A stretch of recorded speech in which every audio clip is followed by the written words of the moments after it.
The ECOS program is titled Enhancing Cultural Heritage Skills Across Europe, shortened to ECOS. It was launched in December 2024 and is led by organizations from Croatia, Dragodid, Greece, Boulouki, and Ireland, the Dry Stone Wall Association of Ireland. The project is dedicated to the preservation, advancement, and promotion of European cultural diversity and heritage. The project is co-funded by the European Union Creative Europe Programme Action European Cooperation Projects. The project aims to explore the preservation and promotion of European cultural diversity through the common practices and experiences of traditional building techniques and cultural and architectural heritage. The ECOS program will run until May 2027, and during this time we will continue to deliver these capacity building workshops. Future workshops will explore on documentation of traditional knowledge, field ethnography, cultural mapping, contemporary art and cultural heritage, exhibition design and management. This workshop is the third in the series of 6 online workshops being delivered as part of the ECOS project. For this workshop, we will explore the theme of heritage-led communities development. During the workshop, our 2 expert speakers, our 2 guest speakers with stories from the field, and with the questions from our audience, we aim to see where exploring and sharing the heritage in our communities might take us. Today, we will introduce our 2 expert speakers and their experiences in heritage-led community development. Gorana Barišić from Fortress of Culture Šibenik from Croatia will present about the Public Institute Fortress of Culture Šibenik, and after her, Mary Dillon from Heritage Keepers from Ireland with her lecture titled Heritage as a Catalyst for Community Stewardship and Engagement. We will continue then with the stories from the field, or as we like to say it, echoes from the field, where guest project partners will shortly present on the topic. Konstantina Papageorgiou from Ambasada, Greece, and Carolina Vasilikou from the University of Cambridge will introduce their organization experiences of working in the field. After our expert and guest speakers, we will have an opportunity to discuss and ask questions. At this stage, we will kindly invite you to engage and turn on your cameras so we can meet you. The Q&A session will be facilitated by Joanna Nuzzi from Boulouki, supported in management of the chat by Angeliki Kosma, also from Boulouki. Before we start, just some instructions for everyone. Please keep your microphones on mute and your cameras off while the speakers are presenting. Feel free to introduce yourselves and let us know where you're joining us from in the chat. As the speakers are presenting, please write your questions and comments into the chat. During our Q&A session later, we invite you to switch the cameras, and anyone who would like to ask a question in person, just press the yellow hand up button and we'll be delighted to invite you to participate. Sit back, relax, and enjoy. We look forward to chatting you after our speakers, so grab a coffee, relax, and enjoy the session. So we now move to our first expert speaker and welcome Gorana Barišić, the Director of Fortress of Culture Šibenik in Croatia. She's an expert in cultural heritage management and interpretation. She graduated in art history and English language and literature from the Faculty of Humanities and Social Sciences in Zadar and specialized in cultural management at the University of Maryland. National Intensive Arts Management Program organized by the Ministry of Culture and the Media of the Republic of Croatia. Gorana has participated in numerous conferences, seminars, and workshops on culture, heritage, and management. Her areas of interest are focused on strategic management, cultural heritage interpretation, and audience development. Today, She is the director of the Šibenik Fortress of Culture, public institution with around 70 employees that manages the three renewed fortresses of St. Michael, Barone, St. John, the House of Arts Arsen in Šibenik, and the Croatian Choral Center on the island of Zlarin. Under her leadership, the activities and programs of Šibenik's fortresses have been recognized at both the national and European levels. She has been involved in the preparation, implementation, and post-project management of several EU-funded projects in the field of culture and heritage. Gorana is also an external associate at the Polytechnic of Šibenik, teaching the course Cultural Heritage Management. Gorana, the floor is yours. Thank you. Hello, everyone. Thank you, Anna, for the nice introduction. Thank you again for the invitation to be part of this workshop. I'm happy to introduce our work in the past decade. So if it's okay with you, I could start with sharing the presentation that I prepared. I hope you all see the presentation. So I will talk about one of the best known case studies in Croatia in terms of how can cultural heritage transform the community. And we've been very proud and happy to present our example on many workshops and conferences in the past decade. So the story started in 2014, and 11 years or 12 years later, we can say that Šibenik is really recognized example how can heritage transform the community, how can we make our architectural heritage, our monuments, our tangible heritage into places which are vibrant, live, which attract visitors, which enhance a quality of life of our community as well. So just for the beginning, for all the participants of the workshops, all of you who are listening far away or across Europe, where we are, where is Šibenik? As you can see here on the small map, so we are a coastal city in the middle of the eastern Adriatic coast in Croatia, in between two bigger cities, Zadar and Split. So we are about 80 kilometers away from Split, away from Zadar. So Šibenik is 11th in size in terms of Croatian cities, with inhabitants around 35,000.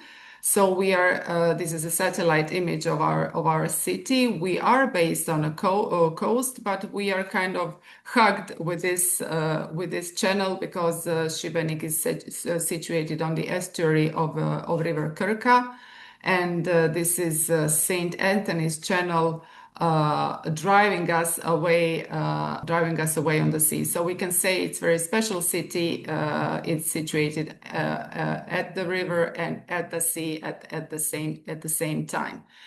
So what is Fortress of Culture? As Anna said, we are a public institution in culture. We are owned and established by the city of Šibenik. And we are kind of trying to renew our mission and vision every 4 to 5 years. So this is the newest one, so to say, from 2025, from this year. So we say that Fortress of Culture develops the culture of Šibenik and enriches the community with various cultural contents, creating a space for education, for inspiration, and for enjoyment. And in terms of our vision, Fortress of Culture, we see it as a recognized leading institution in Croatia and in Europe in the sustainable management of culture and historical spaces, innovative programming, and the creation of inspiring cultural experiences that enrich community and connect people. So very ambitious, so to say, mission and vision, which we are trying to deliver through our strategic and specific goals. And the first one is systematic research of fortification heritage. That means that, why is that the first one? Because when we started to work in 2014, and you will see through our through our presentation that the fortification heritage in Šibenik was not so valorized. It was not researched. It was mostly abandoned and in really bad condition. So we put this research of our fortification, of our military heritage, as one of our primary goals. The second one would be strengthening culture and creative industries in Croatia. That means that we are trying to make our heritage, our monuments, a platform for strengthening not only us as an institution and our community, but all other stakeholders in the culture and creative industries, not only in Croatia, but in Europe. Throughout our activities, we want to expand and strengthen the public interest for culture and to promote the activities, of course, on the national and international level. And finally, in the end, one of the key strategic goals of our institution is to develop the capacity of our human and financial resources, since we realize that the most important, so to say, investment is investment in people. And on the other side, it is very hard to make progress, to be advanced, to be innovative, to kind of produce constantly a good and attractive programs, interpretation, if you don't have finances. So the second row shows our specific goals connected to these strategic ones. That means that we want to revitalize the so far unrenovated parts of the fortification system, to implement innovative solutions for the presentation of this heritage, and to develop high quality, diverse culture and artistic programs on all the cultural infrastructures that we are currently managing. Of course, it is important also throughout that process to strengthen this positive image in general, public and professional as well. And in that way to increase the number of visitors and the users of our contents and programs. And connected to our fifth strategic goal, we also want to use a wide range of funding resources to kind of ensure also our future financial sustainability. But how it all started and why today is, I will go back to this one later on. Well, it started pretty dramatic because in the second, or to say last 2 decades, 3 decades of the 20th century, Šibenik as a city was very, or let's say, the most prominent, one of the most prominent centers for the production for the heavy industry and the production of very polluting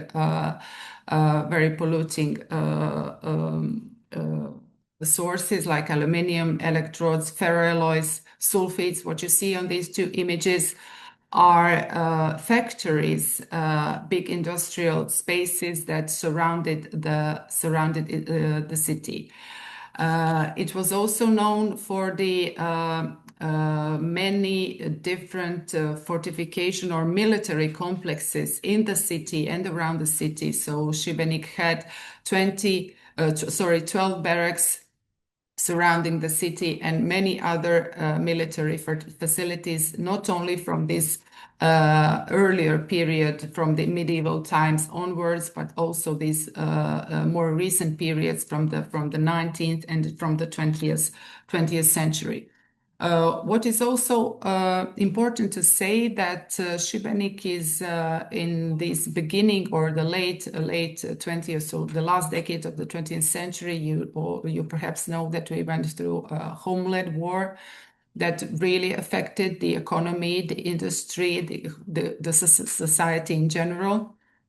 And that Šibenik, when we entered, so to say, in the 21st centuries, was one of most affected cities on the Adriatic coast, in terms that all of this, which kind of brought up the economy, and the in Šibenik was destroyed, deteriorated, and it was a very depressing, so to say, situation, especially compared to two bigger cities that surround us, Zadar and Split.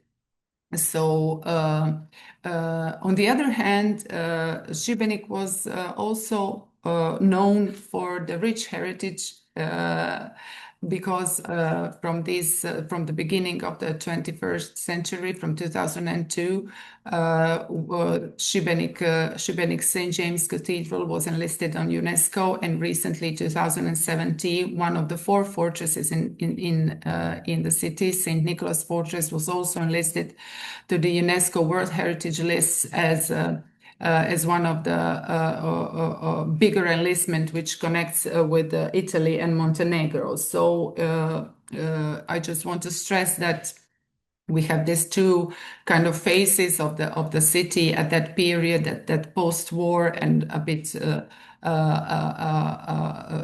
darker atmosphere in the city because of all the consequences of the homeland war.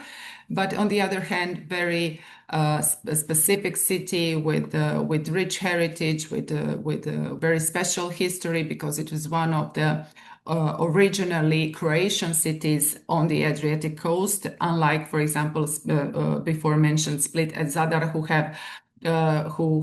were established in the antique period. Today, we are managing 5 different culture infrastructures as an institution, and it is important to say that until 2014, none of these 5 locations were in function at all. So in 2012, the city of Šibenik decided to enter this new phase of, so to say, creating this new identity for the city, so to say, and to make one of the strategic points is to invest in the revitalization of the culture heritage. So that is the period when it all started in 2012, and it lasted for 10 years until 2022.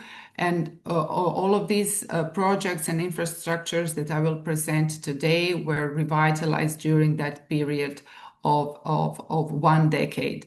We also had many smaller post-revitalization projects, and the total value all of these projects is around 17 million euros, which led altogether to cultural, economic, tourist, and social transformation of our complete local community. I want just to stress that it was a strategic decision made by the city government to take the opportunity and to apply these projects, these revitalizations, to European Union funds, which were at that period of time all very kind of new to all of our cultural stakeholders in the country. So these projects you see here on the image, one of our historical prints from the 17th century showing the fortification system in Šibenik. So here in the middle, here is St. Michael's Fortress, which is the oldest fortress in the city, kind of originating architectural monument of the whole Šibenik. It originates from the 11th century, and of course many times transformed throughout the following periods. But the St. Michael's Fortress was the first renovation project that happened in between 2012 and 14. Here on the image you can see the city walls, not present today anymore, but some of the structures are well preserved as these double wallings. Here on the image you can also see two other fortresses in Šibenik built in the mid 17th century due to Candian Wars. And those were the following projects which happened from 2014, meaning Barone Fortress, St. John Fortress from 2016. So all of them were worth 10 million euros and were all co-funded with the European Union funds. And mostly I will talk about them today and what happened on those fortresses, what was the transformation that they brought to the city, and of course mention our other projects that we as an institution started to apply, smaller ones. And of course, the cultural infrastructure, which is not connected to our fortification system, and that is House of Arts Arsen and the Choral Center on the island of Zlarin. Island of Zlarin is administrative part of the city of Šibenik, and that is why it is the part of this story. So this is the image showing St. Michael's Fortress back in 2010. You see the fortification structure, medieval fortification structure that was transformed throughout the period. Of course, it's very utilitarian. It's not very artistically valued, but it has really a huge historical value for the city. It is centered in the city, in the old city center on the top of the hill. And this is how it looked like in 2010. The idea about the building or renovating the fortress started in the mid 20th century, but it took almost 70 years to complete that project altogether. And this is how the fortress looks like after the renovation. So we renovated the perimeter walls of the fortresses, and the open air stage or the auditorium was built inside the fortress with 1,077 seats facing this beautiful view of the city of Šibenik and the whole area of islands and around Šibenik. You see here the logo as well. I just want to, it's not important so much as the visual identity, but it's this slogan was very motivational at that period. It says, "City is a stage." Šibenik has a good tradition and a long tradition of different festivals in the city center and on the city squares. And it was the idea that this beautiful space, this beautiful open air stage in the fortress gives a certain super boost to all of these creative and culture programs in the city. So it was open in 2014 in June, and it started with a kind of a platform for different programs, culture programs for audiences, not only from Šibenik but from around Croatia.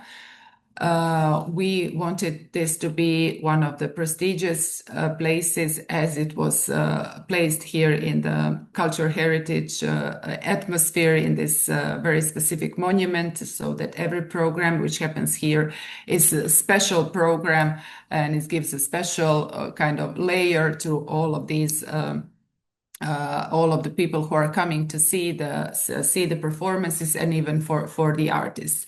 Today, when we look back, and you will see later on, we have more than 300 different concerts or events on this open air stage, hosting the best Croatian artists and many very popular European and world artists as well. But St. Michael is not only a stage, open air stage. It's a monument that you can visit every day. It is the second most visited fortification monument in Croatia, because it also has different interpretation elements throughout this architectural complex. And all of these we try to do it in a sort of special and innovative way. So we have two cisterns, two water tanks inside the fortress, which were preserved. And you can see them here, just like just an image of how it looks like in the water tanks.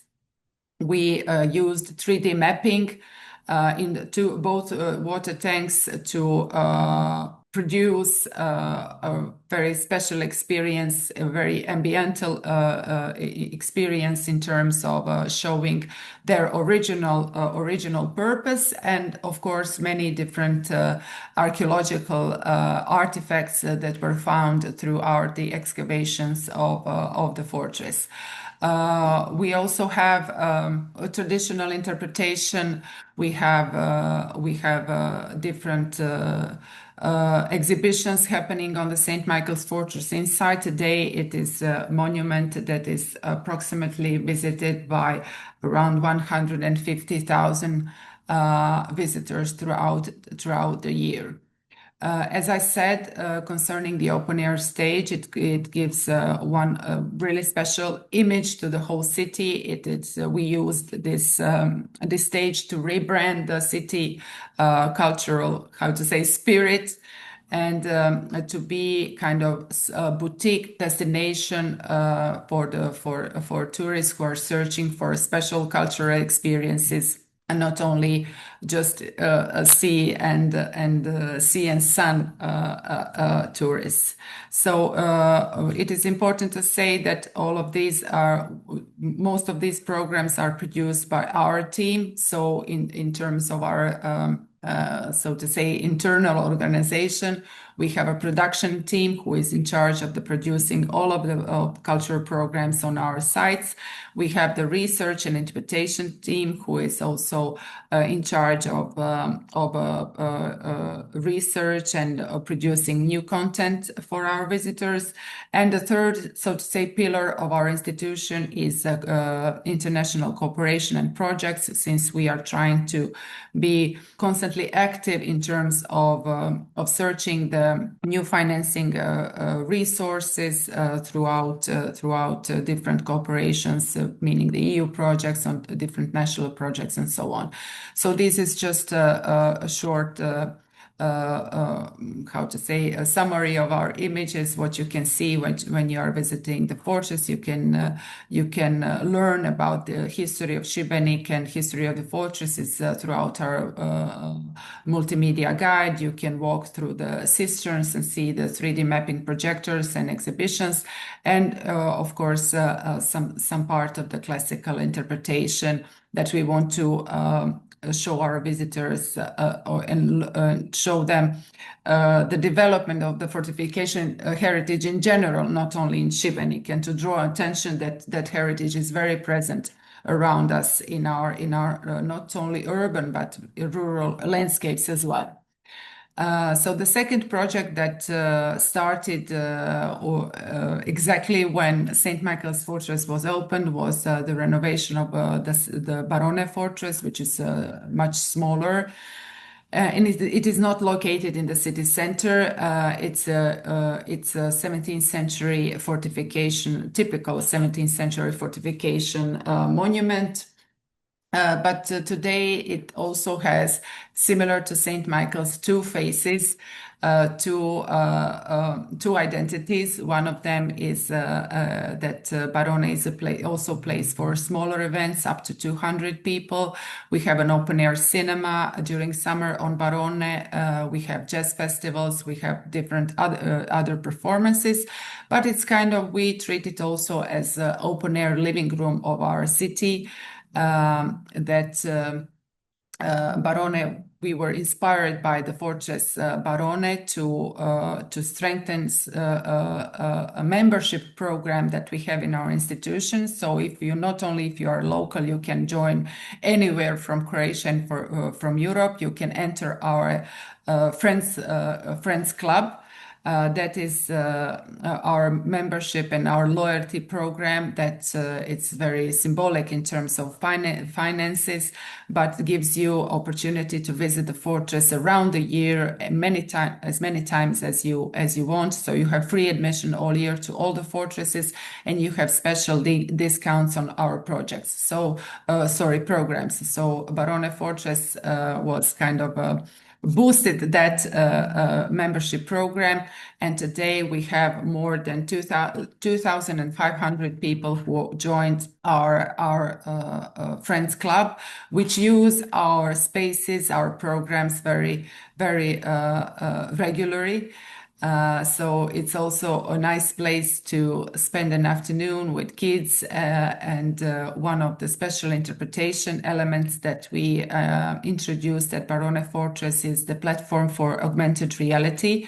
In 2016, the augmented reality was really something special and not so much known as a tool for heritage interpretation, but as any digital interpretation, this one is also challenging in terms of that after 5 to 6 to 7 years you must kind of upgrade it or replace it, because this multimedia technology is really fastly growing and advancing. So we are currently in the phase of refreshing our augmented reality platform, which we used to tell the story about 17th century Šibenik, about the circumstances that led to building these two fortresses, and so on.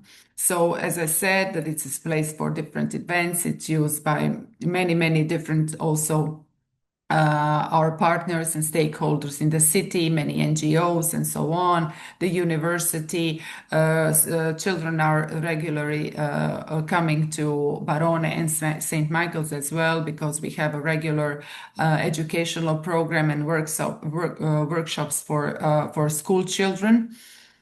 And it is also important to say that all of our educational programs for schools on the fortresses are free of admission for the kids, for schools in Šibenik, and not only in Šibenik, but in our county as well. So we wanted to, so to say, fully open doors and discard any obstacles to in between our community and the heritage and the content of the fortresses. The third one that came to our portfolio, so to say, of the Fortress of Culture Šibenik as an institution is the House of Arts Arsen, which is also one of the interesting stories, because it is something completely different. It's also heritage, but very recent heritage. It is a former cinema situated on the very coast of Šibenik, along our sea promenade. It is a residential building from the 50s, and it has back then in that socialist period, many of these buildings had some sort of a social spaces for gathering, for, I don't know, spending free time and so on. And that was the case with this building as well. So it had the hall transformed later on to cinema. But many cinemas in Croatia, in the cities, and not only in the cities, were closed during the 90s.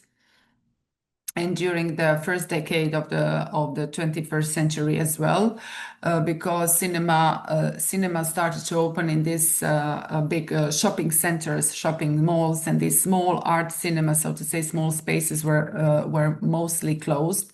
So for a long period, Šibenik didn't have a cinema hall in the city. But the city the city of Šibenik wanted to apply this through the European Union funding, but it ended up, the project ended up being funded by the city of Šibenik and the Ministry of Culture. And it was really a long period. But in 2021, we opened fully renovated multifunctional hall that costed up to around 2 million euros, and it was funded by not only by the city and the ministry, by our institution as well. What we have today is something really special, and it's a mixed art venue. And it's not only a concert hall, it's also an art cinema. It's a hall for lectures, for workshops, for exhibitions, for performances. It is very modular, so you can transform its interior according to the program that we are delivering. Today, it has a continuous program for children, for all generations of our, so to say, citizens, and it has around 250 different programs throughout the year. So it's a space that really lives throughout the year, or with different programs, with different audiences. And I must just stress that it's named Arsen. It is named after one of our Croatian most prominent and most special artists, composers, and that is him here on this glass panel, Arsen Dedić, who died in 2015. And he was born in Šibenik, and he brought this strong Šibenik identity throughout his artistic activities. And so this is kind of oath from us to his legacy. That is why this place is now. And he was really multi-functional artist as well. He composed the music for films, for theater. He was a writer. He was a singer. He was even a painter. So that is why this place is dedicated to all of the arts, not only performing arts. Arsen is today a place that really brings a special vibe in the city because it is active throughout the year, and it's kind of really trying to touch all generations of our community. And it gave us the opportunity to build up the platform also with the cooperation with our local other organizations, and not only culture organizations, but also the NGOs and so on. So we're very kind of special place that lives very strongly throughout the year. In 2022, the third of our land fortresses, so to say, were renovated in Šibenik, and that is St. John Fortress, the biggest one of all of four. It is 90,000 square meters altogether. It's really huge structure, huge complex, built at the same period as Barone Fortress, and it's very neighboring fortification to Barone. It's only 5 minutes away from one another. It was reconstructed, one of them, the biggest and European projects in terms of revitalization of cultural heritage. And what we have on St. John is, again, something special. You will see that all of these fortresses have different characters, maybe similar programs, Barone and St. Michael's, but very distinctive as well. But St. John is something different. One special infrastructure that now St. John's Fortress has after the renovation is educational campus, which is intended for student groups, young experts, artists who are coming to Šibenik for different study visits or other educational purposes. What we are trying to develop with the St. John's Educational Campus, which is located here, so to say, underground this so-called pliers of the fortress, is something that we want to develop and boost here in the city in terms of educational and scientific opportunities that you have for the local community, but for development of tourism as well. So we see this educational campus at St. John Fortress as the focal point and key resource in building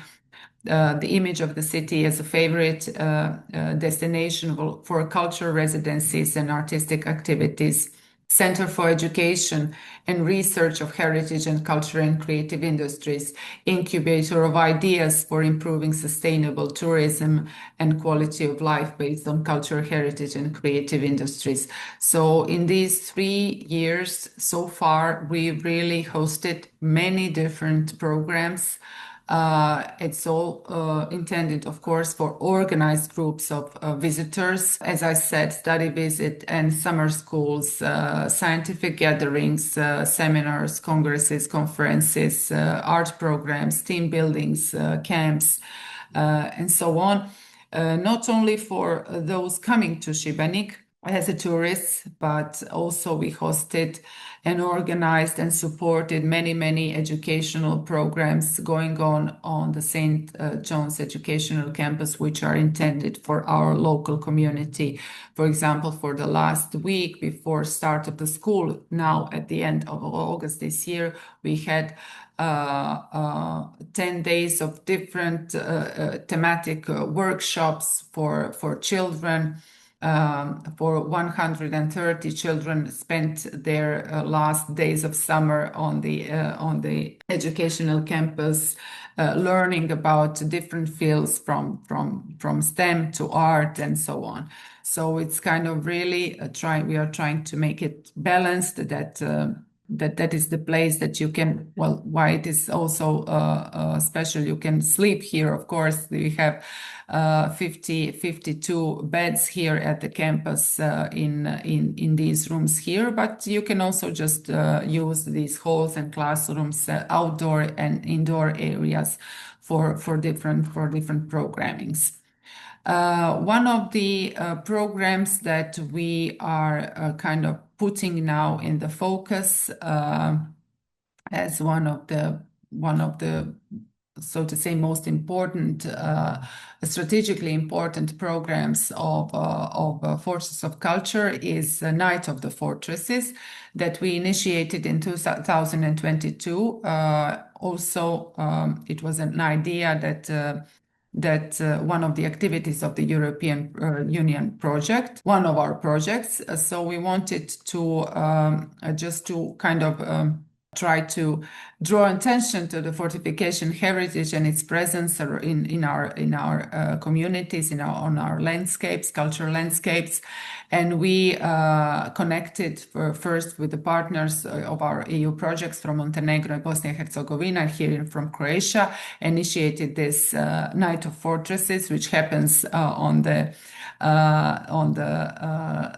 first or the second Friday and Saturday of May.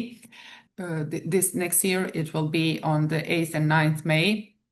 And last year we connected more than 70 sites in 10 different countries, not only in our cross-border countries, but we had partners joined from Lithuania to Ukraine, Italy, and so on.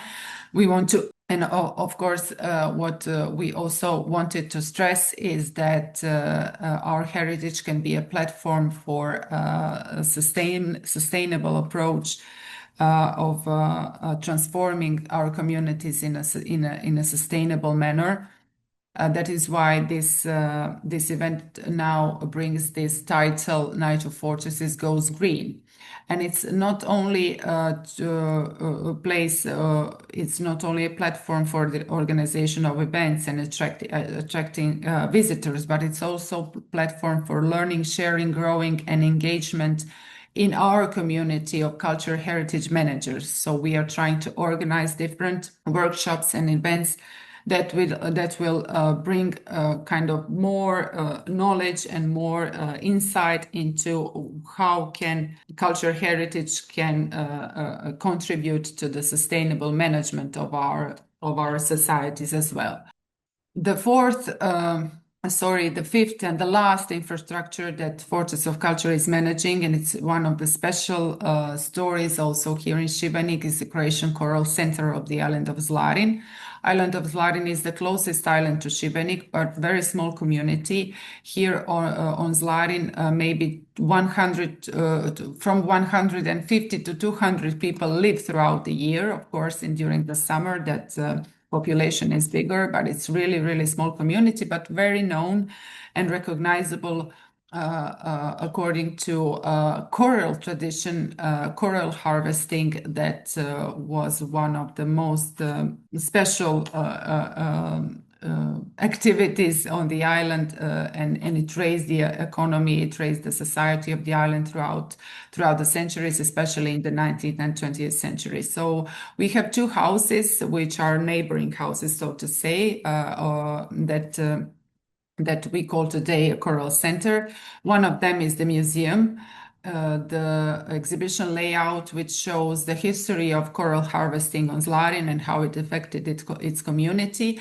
And the other one is a place for different events, place for different events for the community and for all of those visiting the island through the summer period. So we really have different more than 80 programs throughout the year, which are aimed to enrich the life of that small community on the island, and we are trying to kind of bring together that artistic and scientific concept of choral harvesting.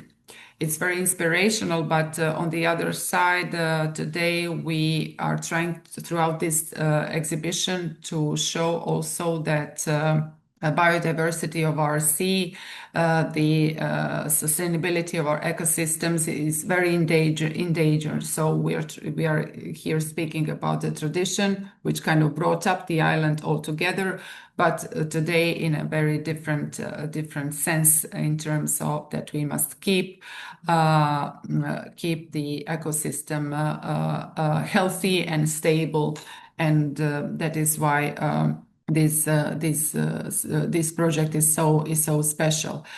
These two houses, one of them is the exhibition area, and the other one is also a joint, accommodation for scientists for exploring some subjects connected to the sea.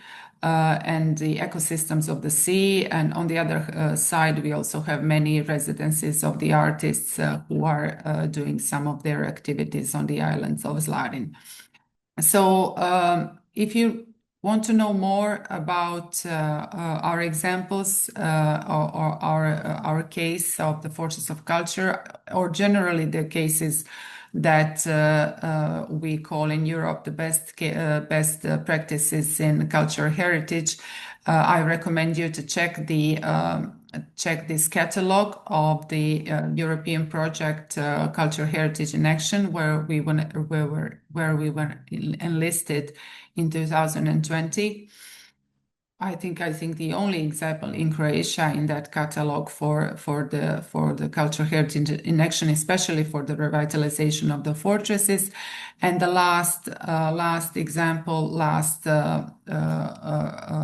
reward that we received is Urbact Good Practice, which is also one of these joint European projects where we were together with Karlovac, but only one of these cultural heritage teams from 160 different projects from Europe. Today, after 11 years, or maybe precise to say from 2012, these 13 years of huge activities, joint investments in the revitalization of our fortification, not only fortification heritage, but mainly fortification heritage, resulted in today with 5 revitalized locations, 17 different implemented EU projects, and with now today annually more than 200,000 visitors on our sites and programs, with Forces of Culture producing more than 550 programs throughout the year for all generations of visitors, not only from the community, but also from many other places in Croatia and in Europe. I'm happy to answer your questions at the end of all of the sessions. I'm happy to answer anything that you might find interesting and intriguing in the chat as well. I will be here with you for the rest of the workshop as well. Anna, if you have a comment or if you want me to answer some of the questions now, I'm ready, no problem. Thank you for the attention. Thank you, Gorana, for a fascinating look at heritage in Šibenik and its community. The answers, we will deal with them later. So with Fortress of Šibenik, you've done and still are doing some really excellent and needed changes in the community of the area. So we now welcome Mary Dillon from Heritage Keepers Boulouki Trust, Ireland. Thank you so much for having me. I'm delighted to be here to speak today. Okay, I will do the introduction a bit so everyone knows about you a little bit. So you are the program coordinator and have broad interest in all aspects of heritage. Mary has background in archaeology, environmental protection and ecology, and brings broad expertise in both built and natural heritage. She has a degree in Masters in Archaeology and has worked in many different aspects of it, from excavations to archaeobotany. Mary is passionate about environmental issues and biodiversity and has a postgraduate diploma in environmental protection and certificate in field ecology. Through the Heritage Keepers program, she fosters community stewardship and engagement, empowering people to take active roles in shaping their heritage futures. Her talk is titled Heritage as a Catalyst for Community Stewardship and Engagement. Mary, the floor is yours. We're listening. Thanks so much, Anna. This is great. I'm delighted to be here to talk to you all today about heritage as a catalyst for community stewardship and engagement. I coordinate the Heritage Keepers program. The program is run by a charity called the Boulouki Trust, a charity that aims to connect us all to the places around us and our role in caring for those places. We're based in County Galway on the west coast of Ireland, but we operate nationwide. So just to explain the terms in the title of my presentation, what do we mean when we say community stewardship? So when members of a community collectively take responsibility for caring for and managing their shared resources with the goal of keeping them sustainable and improving the quality of life for everybody. And then heritage, what I mean is the definition of heritage that I would use is that heritage is what makes a place special and unique. It includes natural heritage, which refers to the flora and fauna, as well as their habitats and to the wider landscapes. Heritage includes built heritage or tangible heritage, which includes our historical sites, our buildings, our monuments, objects in museums and artifacts. And last but not least, cultural heritage, which can also be referred to as intangible heritage, which incorporates our traditions, our customs, sports, music, dance, literature, folklore, crafts, and skills. So I believe that heritage can serve as a gateway for community stewardship by fostering an understanding of shared history and culture, and by creating a sense of identity, enabling communities to actively participate in the protection and celebration of their local, built, natural, and cultural assets. So in the next while, I want to show you how, through a program like Heritage Keepers, heritage can be a gateway and a catalyst for communities to engage in acts of stewardship. So a bit about Heritage Keepers. Heritage Keepers is a learning and community stewardship program for both primary schools, which primarily the ages from 10 to 12, and for community groups.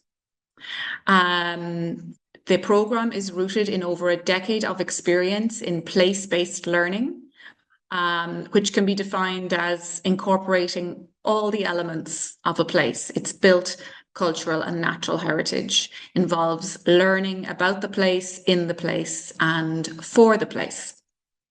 So yes, it's rooted in place-based learning, and it fosters, Heritage Keepers fosters discovery, critical thinking, problem solving, and collective action.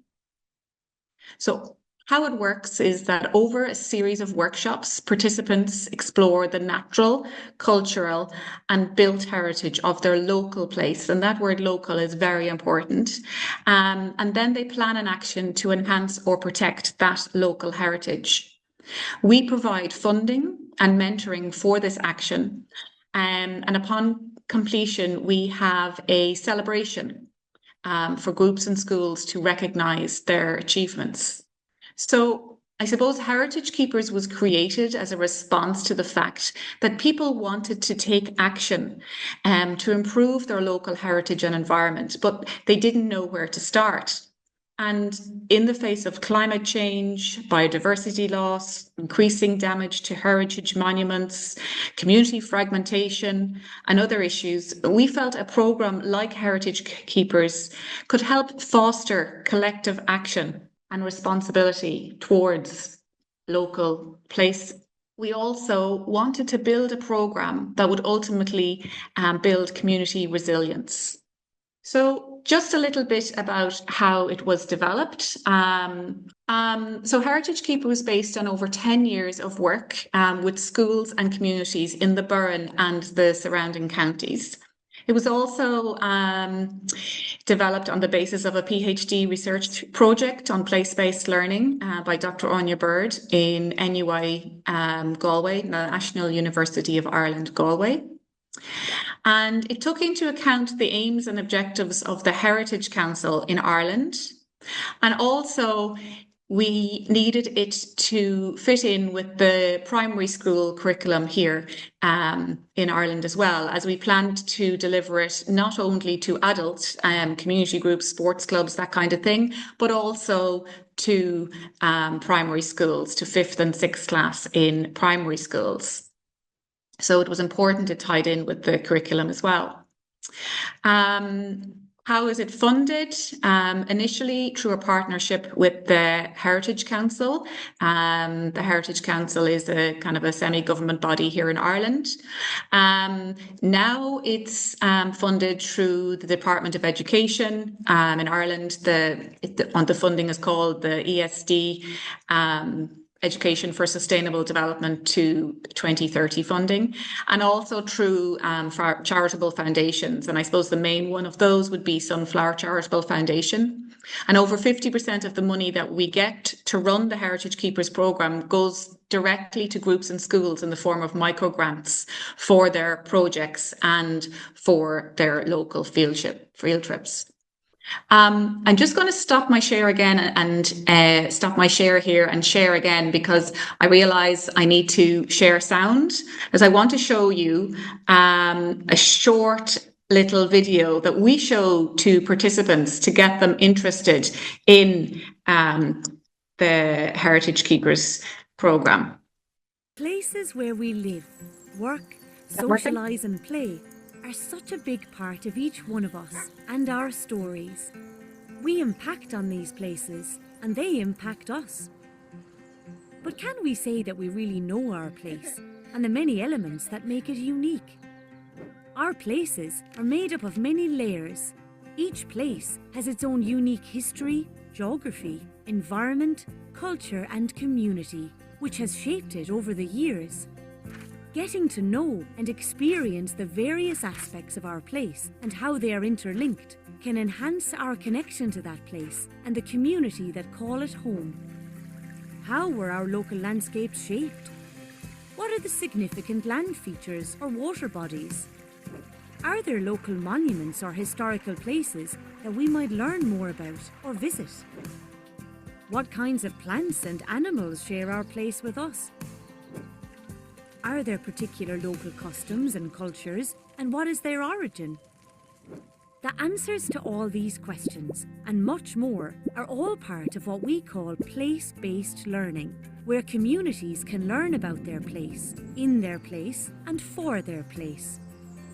Through a series of engaging and interactive activities, we can learn together about our local heritage and environment, and ultimately work together to carry out actions which can safeguard and enhance these unique elements of our place for the future.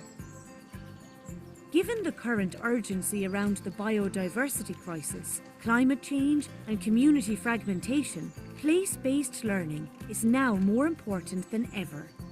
We believe that local communities are the best stewards of their own places, with the proper support, of course. Learning more about our places and their needs is the first step to building community stewardship, where communities and individuals feel empowered to take action locally to bring about real and meaningful change and action.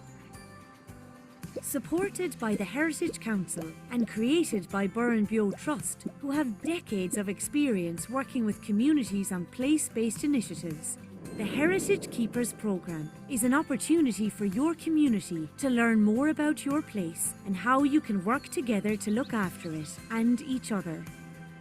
Following a whole place, whole community approach, participants will be supported to explore and discover their local, built, natural and cultural heritage. Working with school and community groups, the programme culminates in groups creating a place plan to carry out a series of local actions, which they will complete with support from Burren Bio. We hope you can be part of this wonderful journey of discovery.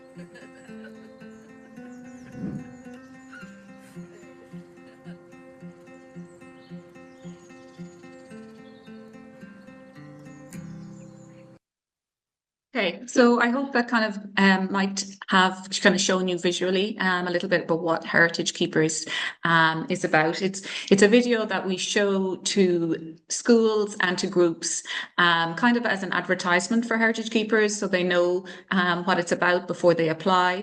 And we're very lucky, we're always way oversubscribed for the amount of places that we have for our programme, both by schools and by community groups. Okay, so just a bit about how it is delivered. It's delivered through 5 online workshops. These workshops, it's 10 hours in total. So the workshops for adults take place in the evenings, and for schools, they take place in the mornings. We have on the 5 workshops, each workshop concentrates on kind of a different topic. So we start with the introduction to our local places, and we consider all the layers of our local place, what people like about their place, what they might want to change about the place, and what local assets that exist. The second workshop then is about culture and the past. So using a variety of online resources, we investigate what life was like in the past in our places. And we learn about the legacy left by our ancestors, the stories, the folklore, the monuments, the buildings. Week 3 then, biodiversity and land use. So the natural heritage that surrounds us. We look to identify the changes in land use in our local area over time. And we think about what we could do to protect biodiversity. Week 4 then, or the 4th workshop, is entitled The Future. And that 2 hours is spent considering how our places currently look, how they currently are, and how we'd like them to look in the future. And we start to discuss initial ideas for actions and plans, and then a framework is formed for moving those ideas forward. And the last workshop then in the 5 workshop series is called Planning for Action. So every group and school who takes part finalizes a local action plan. And we then discuss how they can engage the wider community and discuss as well how they can access our funding. So I suppose once the 10-hour online workshops are over, that is by no means the end of the programme for schools or groups. Grant aid is available for every action and for everyone who wants to take an action, but not every action would necessarily be funded. For example, we couldn't fund anything that would be detrimental to the environment, but obviously generally that's not usually a problem. As well as grant aid, what we find very, very important is mentoring and just support while schools and groups complete their action. And of course, to have a big celebration then at the end. We hold 2 separate events, one for schools and one for communities. And the community event is particularly important as a networking opportunity for groups, because groups learn from each other, they can support each other, and we think that's a celebration is really, really important. So each workshop has a maximum of 6 schools or 6 adult groups participating from all different parts of the country. So there's plenty of time for interaction between participants. So who takes part? So adult community groups, so they can be new groups or existing groups. They tend to be groups like Tidy Towns groups, men's sheds, development associations, or sometimes even just a group of 6 to 10 neighbours who come together and who say, we'd like to learn more about the heritage in our place. We'd like to take action locally. Can we take part? And yes, we are always delighted to have a new group forming. And also we work with primary schools in 5th or 6th class. So that's that's 11 to 12 years of age. So what kind of actions are completed? Well, we've had over 200 actions completed since our small pilot began in 2022. And you can see from the map that these are from all over Ireland. The type of actions that are undertaken are generally, they have to be manageable for a school or a group to do within a few months, and they'll just have a few months to do the action. And they also, obviously we provide micro grants, but money is an issue. But it is always very, very surprising at the amazing projects and actions that are carried out. Everything from heritage trails, tree planting, wildlife ponds, building, oral history projects are a very important one. Local place days, booklets are produced on different aspects of local heritage. Podcasts and short films are produced. We've had traditional music concerts and exhibitions, and that's just to name some of the actions of the 200 actions that have been taken by our participants. And I suppose the most important thing is to remember that each group or school who takes part, they decide what they are going to do. It's not us coming and saying, oh, you've got a really important archaeology site there. You really need to do something about that and, tell people about it or celebrate it. We leave it up to them to decide what they are going to do their project on.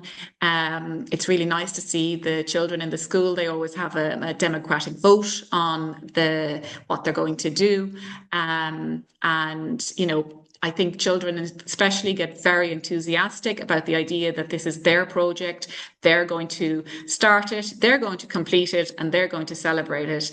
And it belongs to them. And also, we know that then later on in life that these same children now know how to complete an action, how to get involved. It's done it once and it's worked out, and they can do it again. 90% of the groups and schools who take part in Heritage Keepers go on to complete this funded action. And so it is the vast majority of groups who take part and of schools who take part. Just a little bit on the project types there. You can see we have a graph showing how it divides between both built heritage, cultural heritage, and natural heritage.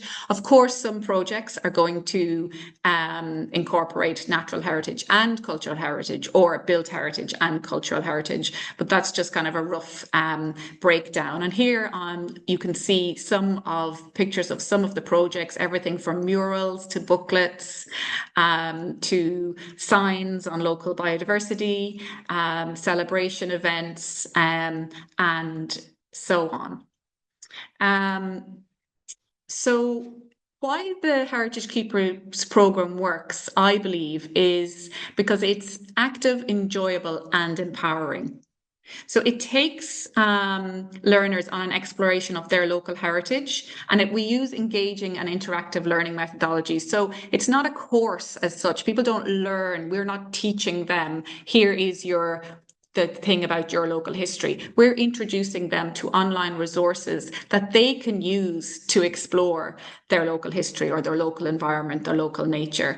And together, then we look at them and report back at what we have. And it's fantastic for groups and schools to share with other groups and schools from around the country what they have in their local place. So it's very learner-led exploration and discovery rather than traditional top-down expert-led learning. So another reason I think that it's enjoyable is because it focuses on the whole place, so the built, cultural and natural heritage, and there's something in it for everybody. We often might get a heritage group taking part, an adult heritage group, and they might really only be interested in built heritage, and that's what heritage means to them. And then by the end of the program, they've decided they're going to plant a mini woodland, as their action, because they have realized that actually this is something that they're really interested in and that they would love to do. So as I was saying, each group and school chooses their own action, which is incredibly important, and this empowers the schools and communities to take ownership of their place. So we also find that the Heritage Keepers program it's building community resilience by developing connections between communities and fostering collaboration. So very often, I don't know if you have men's sheds in the countries that you're in, but we have them here in Ireland. They're kind of local groups of men who build things in sheds. It's kind of it works on loads of different levels, and it's very, very popular. And they often will help out the local school and make, if the school, for example, were building a pond, a wildlife pond, the local men's shed might build them a bench or something to go alongside it. And we just really find that fostering these connections and having this collaboration really, really helps. And 93% of participants surveyed afterwards said they felt better equipped to take on projects that benefit their community. We also find that just with our place-based methodology and the focus on stewardship, that simple acts like planting for pollinators or notifying the local authority of an illegal dump site or sharing a story of a lost archaeological site can have lifelong impact on the person who takes that action. It can have a very positive effect on that person. Throughout the program, apart from just learning about their local heritage and thinking about things that they'd like to change maybe or that they'd like to highlight, participants, they develop a sense of agency and increased place connection through doing this. And we're really big into wider community engagement, so schools and communities can come together and learn from each other and take action. The Heritage Keepers program shows that with the right support structures, community stewardship initiatives can be scaled up successfully. We started out with just 10 groups and 10 adult groups and 10 schools a few years ago, and we're now up on 100 groups and schools, working with 100 groups and schools a year. So I suppose Heritage Keepers, it highlights the importance of empowering communities, providing ongoing support, which is as important as the finance, and fostering collaborative networks. So ultimately, the lessons from Heritage Keepers can inform similar programs, I believe, across Ireland and across Europe, that aim to engage communities at different scales and offer a framework that can be adapted to various contexts to achieve positive environmental and social outcomes. Just a little bit about the program's impact so far. We always are surveying and monitoring our surveys of our participants. We've also got external surveying done just to really make sure that, you know, if there is things that can be improved, that we are able to note that and to make those improvements. And the stats, though, have been really, really encouraging. We found that 90% of participants began discussing local heritage with their family and friends after taking part in the programme. 95% felt they'd enhanced their local heritage through the action that they took. We've over 3,500 people have benefited directly from Heritage Keepers, and we really are hoping to up our numbers dramatically in the next few years. So 200 local heritage actions completed nationwide, and also 99% of participants would recommend to another school or community group taking part. So it has been very powerful and very, very popular. The next slide I'm going to show you has another little video, and this video was made by a group of participants who took part a year ago, and it's about their Heritage Keepers journey and their project. If you would just like to have a little look. There's such a wealth of knowledge in rural Ireland still. We think we've lost it all. There's an incredible amount of untouched knowledge out there, and Heritage Keepers is just an amazing way of tapping into the interest, the innate interest that most people in Ireland have in their past, where they came from, what happened, where it went, and how is this going. Is there a future for our past? Connemara West organised a graveyard mapping project just after COVID. It was kind of like a COVID project, and we got some funding from Leader. But out of that group, a new group was set up, which was our own heritage group, and we actually applied to Heritage Keepers, and we were one of the groups that they picked to be part of the course. And we learned an awful lot from the online aspect of the course. I suppose it helped us define what we wanted to do, because we learned about biodiversity, we learned about landscape, we learned about the maps. So we learned a lot of different things, and then at the very end we had a conversation ourselves around what our project might be. We learned an awful lot during the online course, but during the actual going out into the landscape with Michael and actually starting to decode the landscape through his eyes, we learned an awful lot more, obviously, and that's what the whole thing, I think, Heritage Keepers is about.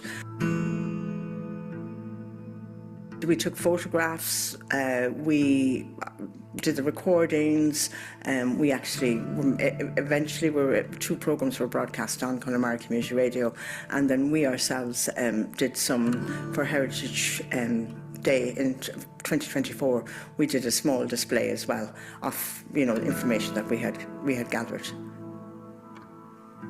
One of the lovely aspects of a programme like Heritage Keepers is you get to explore the landscape with people who know about it and knowledge about it, and you're sharing that knowledge with people who are from there, and you're drawing from them and they're drawing from you. So it's a shared experience, because there's all parts and corners of the landscapes that we're in that people themselves may not realise how much knowledge they have themselves or related to that knowledge. So Heritage Keepers is a really fascinating way of engaging with the local landscape, local people, the local community. The villages are rarely bury their dead in the village, but it's at the edge between this village and the next village, at the edge of a bog, the edge of the sea, the edge of the mountain, between this world and literally the next world. Heritage Keepers is an opportunity for people to learn about their own localities and actually, to explore where they want to go. Benefits for doing it for me were, again, getting to know the local community after being down here for a few years. And like I said, I really loved the archaeology, so learned a lot about it. I highly recommend anybody or any group to pick something related to Heritage Keepers or to a project and do it. It's highly worthwhile. It's enriching, so it is. Yeah, it's been brilliant, and people that didn't even realise they were there, have suddenly started talking about them and saying, oh yeah, maybe we should do more with this and, get more involved in our heritage. I think that Heritage Keepers is an invaluable programme, and it's very much based in your own community, and it gives you tools to ordinary people. So it might be a group like us, which were, all people from different backgrounds, but it could be a school, it could be an existing group, an existing heritage group, or it could be a group that just gets together for a project like this. And it could be something to start off with. It could be like something you say, well, look, let's do Heritage Keeper, give ourselves a couple of tools here, let's get ourselves a project, and then we'll build on that. It's a marvellous entry point for communities to explore their own heritage, which is all around them.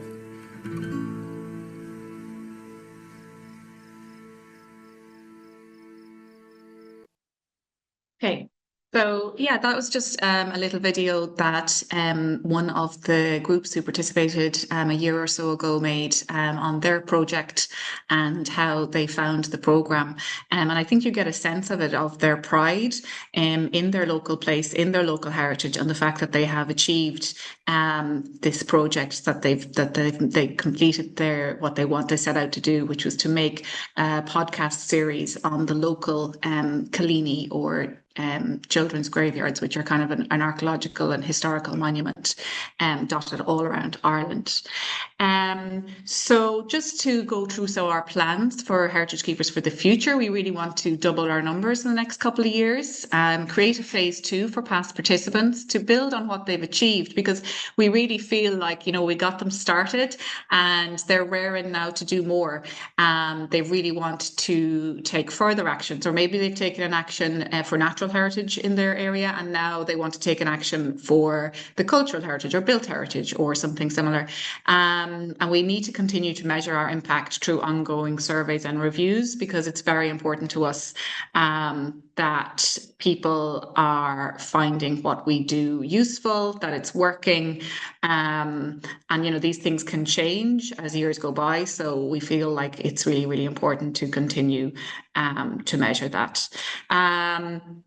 Here is just a couple of quotes from teachers who have taken part. I won't read them both out. I'll just read the bottom one. So for our Heritage Keepers action, we decided to write a book. It's all about what we love about our place. We wanted to spread the word. Now that we are officially Heritage Keepers, we aim to keep raising awareness about how it is to protect what you have around us. And that was a class of 5th class students. 5th class then, so they'd be around 11-year-old girls and boys. This picture I love because I just think the pride in the boy's face says it all. So they have their school uniforms on and they're out on a local field trip. So every group in school that takes part gets money towards a local field trip and towards a project. And the local field trips are every bit as important as the project, even though they are only one day. So they're obviously a smaller thing. It's much easier for the schools and communities to complete them, but they nevertheless are important. And what the kids, so they have their school uniforms on, and the logo on their uniform is of the spring gentian, which is quite a rare flower here in Ireland, and you can only find it in the Burren, and even in the Burren it only comes out for a couple of weeks in May, and it can be quite hard to spot. But they have discovered on their field trip, they were on their way to see a local archaeological monument, and they saw the blue flower, the gentian, for the first time in real life, so to speak, and they were just delighted, and they were like, yes, this is what it means to be from here, this is what this place is about, this is what we have to protect. So I think that is very, very powerful. We've also had very good feedback from adult participants, from groups.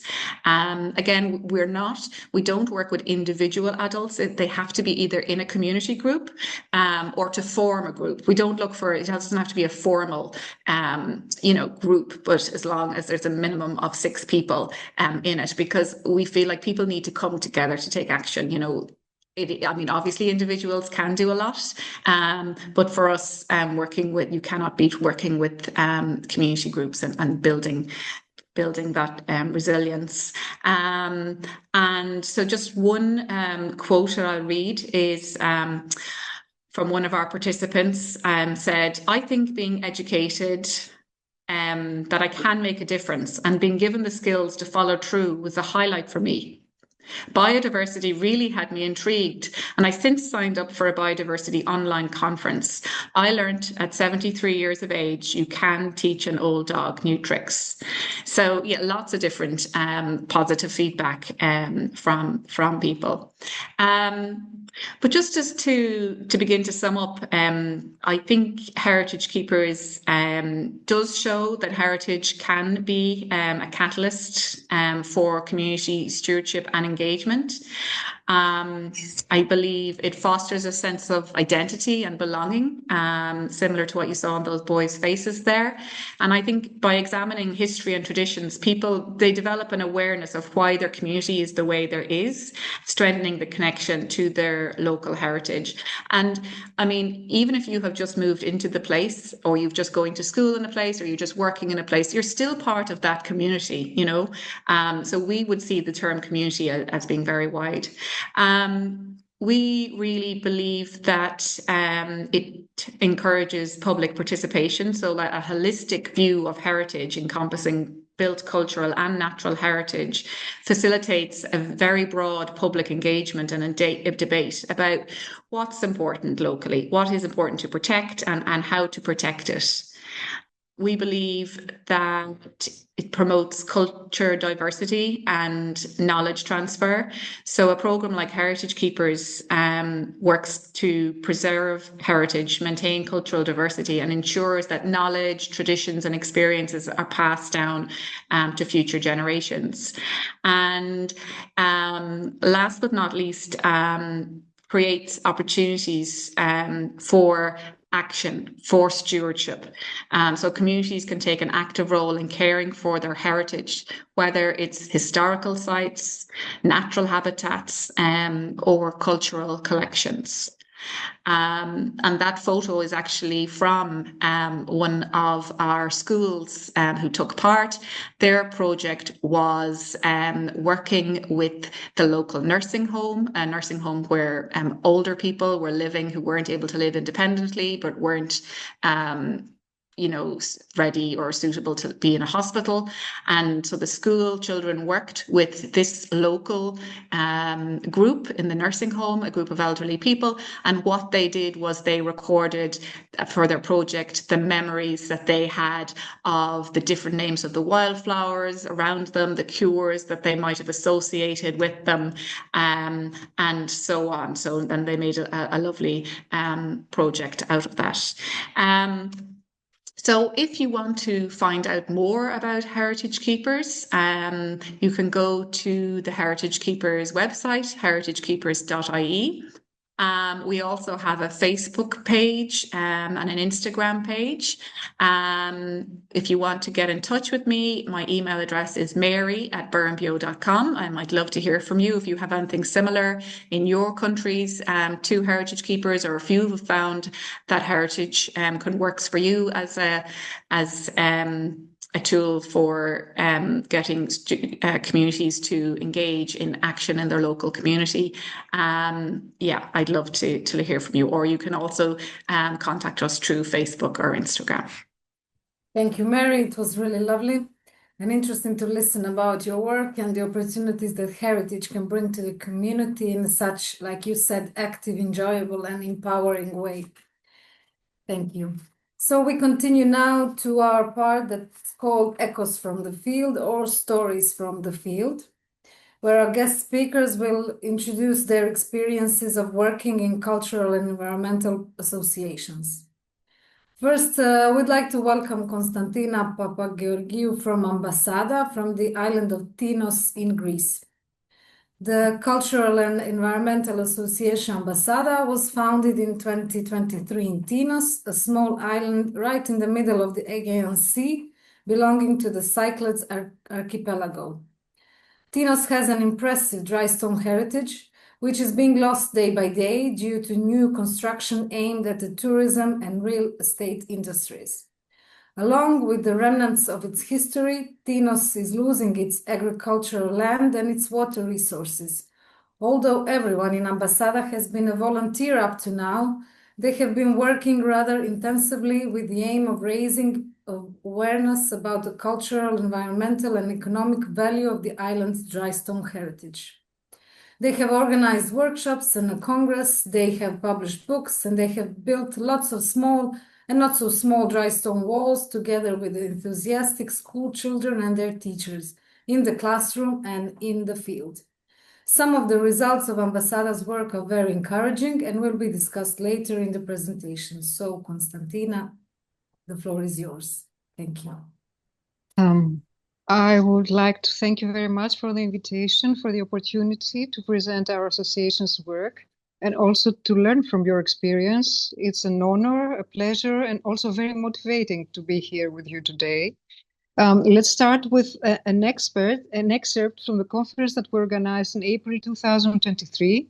The speaker is the sculptor Petros Delatolas, a very respected marble craftsman and artist in an island with a long tradition of marble sculpting.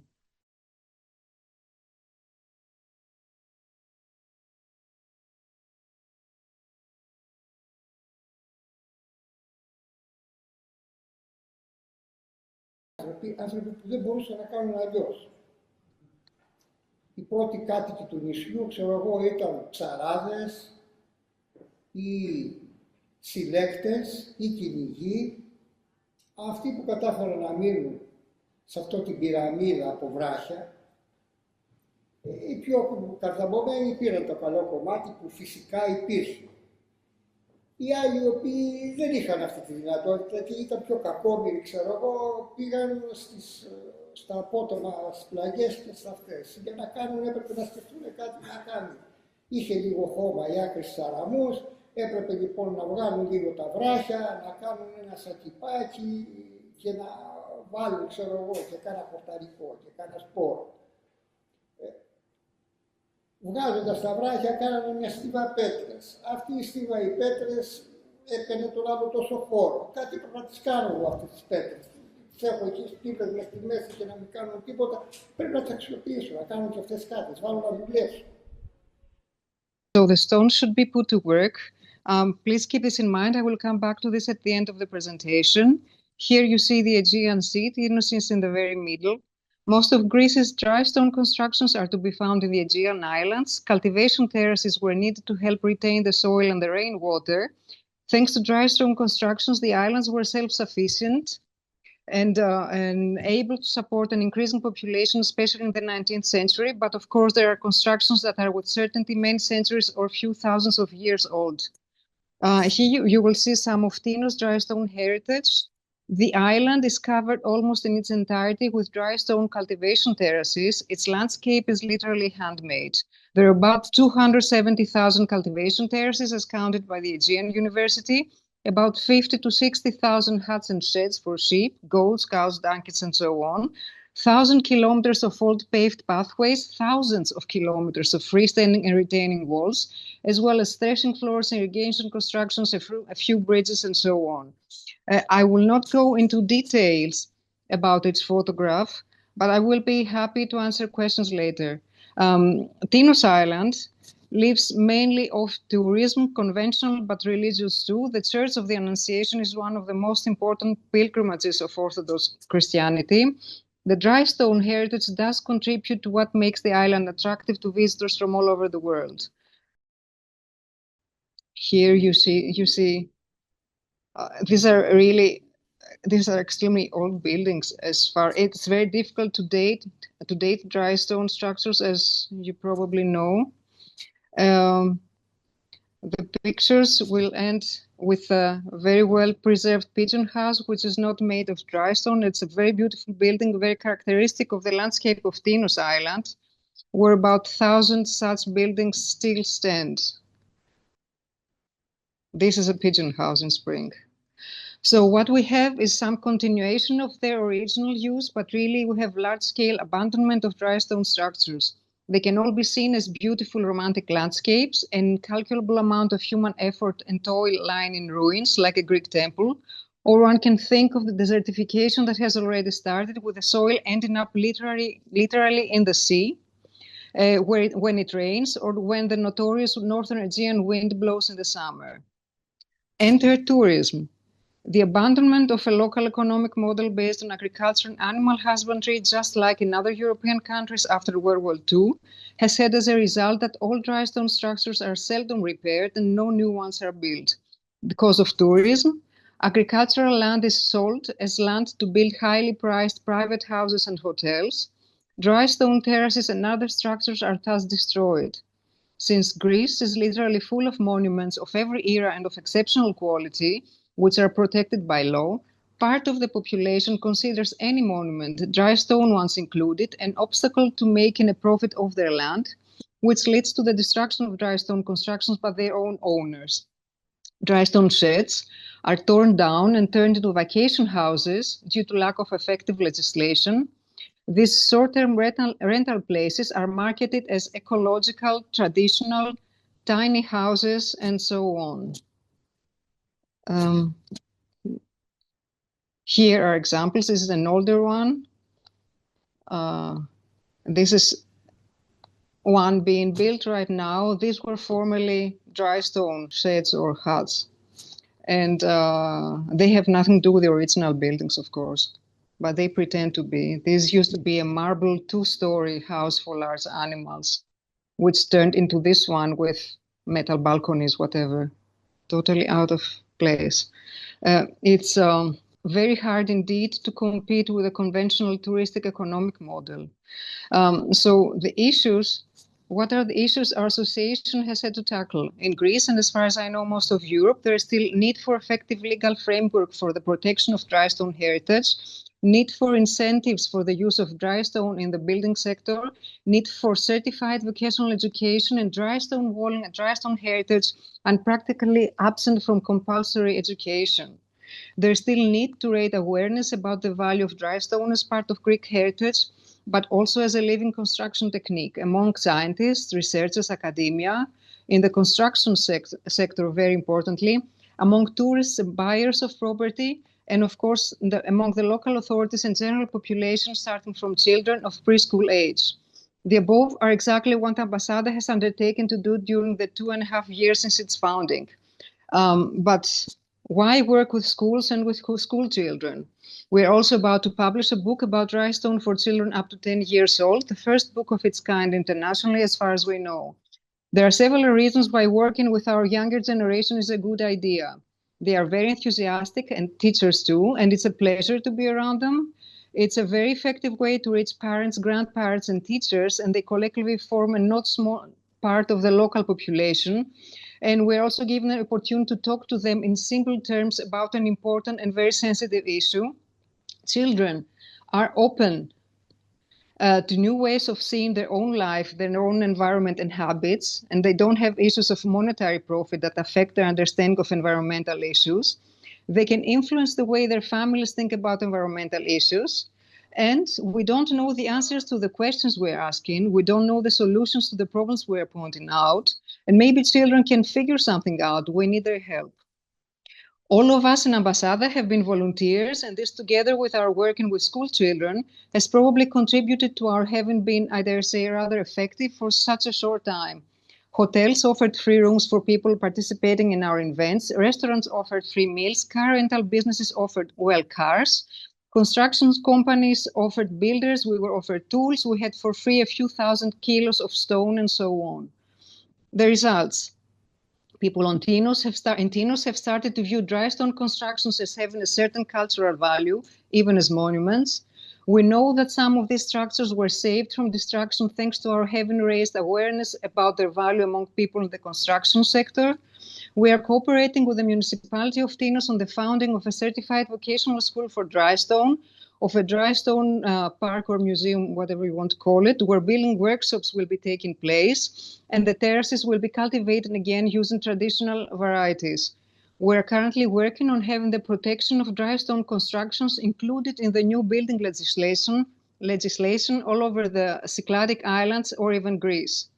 Going back to what the sculptor said in the very beginning of this presentation, for the art of dry stone building to stay alive, ways should be found for the stones to be put to work again. That is, they should produce again a profit for the majority of the people. And we are currently on the search for such ways, and I'm sure the younger generation will help us. Here is a video from our first dry stone walling school, and I thank you very much for your attention.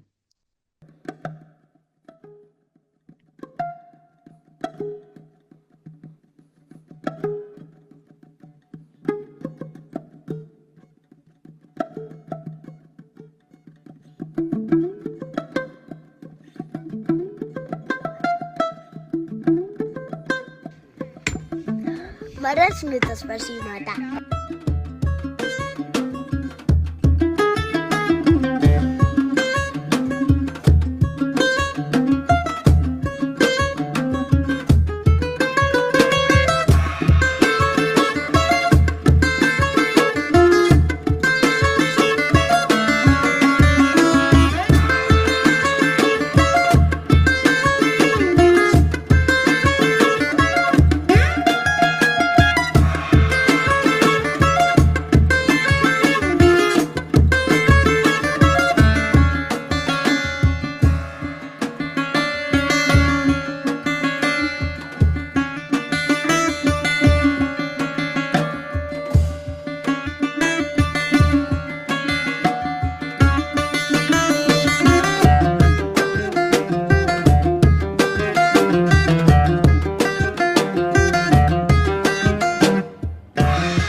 Ευχαριστώ πάρα πολύ για τις πληροφορίες. Εγώ σχόλασα τώρα.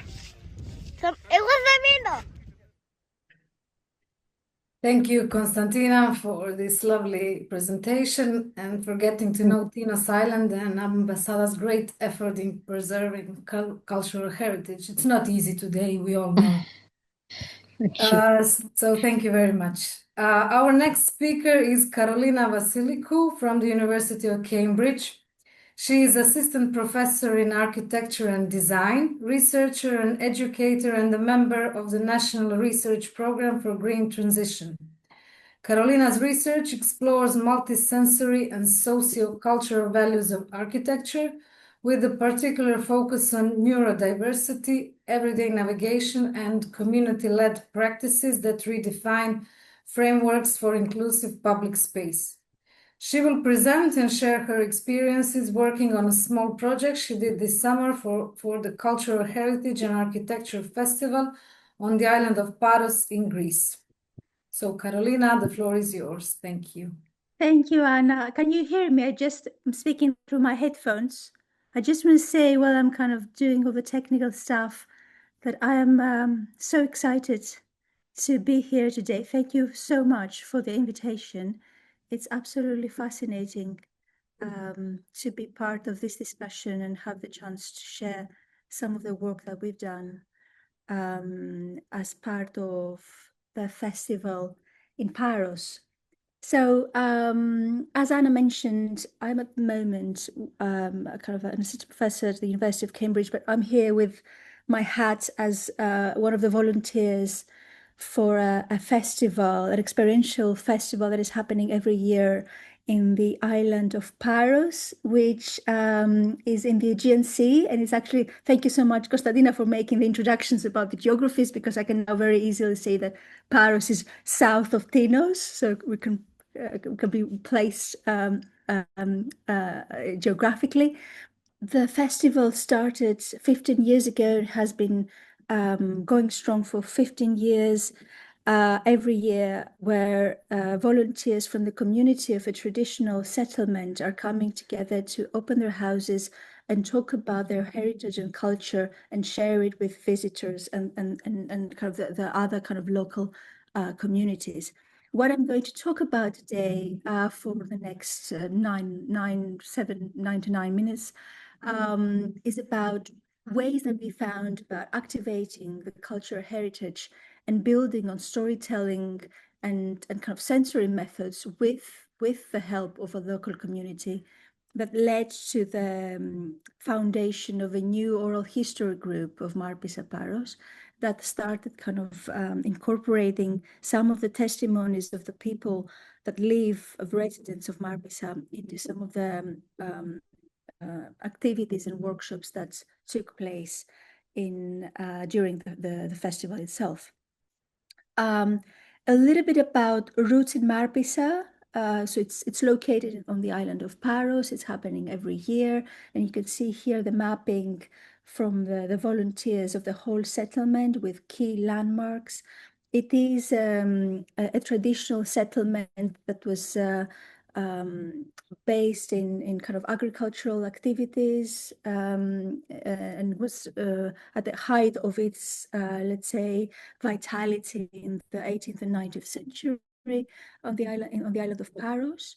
So this is the link to the Roots in Marpisa website, where you can see kind of here I have the photo gallery of every year's festival.